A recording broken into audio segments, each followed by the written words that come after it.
knowledge. At a press conference in Ottawa this week, Senator Fabian Manning acknowledges it will be an uphill battle, but says it is Canada's responsibility to reestablish export markets for sealed products.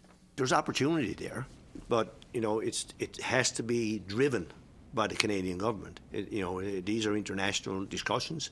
We talk about international trade, even with our partners in the United States, and the opportunities, with the 350 million people on our doorstep.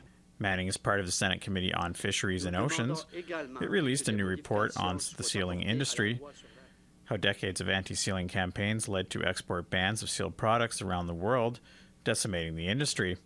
The study makes 9 recommendations to revive the sealing industry, including implementing sustainable seal management strategy within 6 months, establishing a seal study center of excellence, and working with Indigenous governments and industry to formulate a national education campaign that accurately portrays seal harvesting.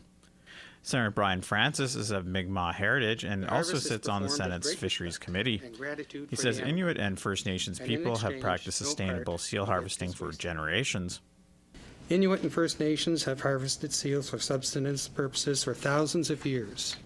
The traditional harvest has been central to our cultures and way of life for generations, far longer than the commercial harvest.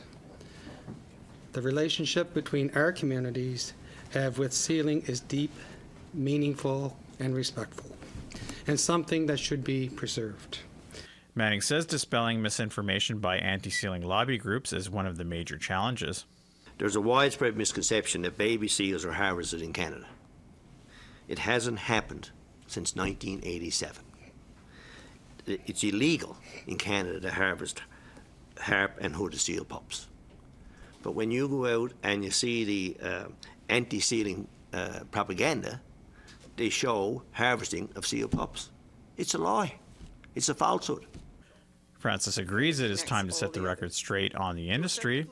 Important that that be reversed now, and that we start looking not to villainize those that are harvesting proper methods in terms of seals, and it's just another process.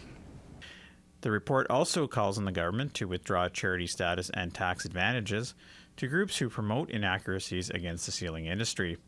Fraser Needham, APTN National News, Ottawa.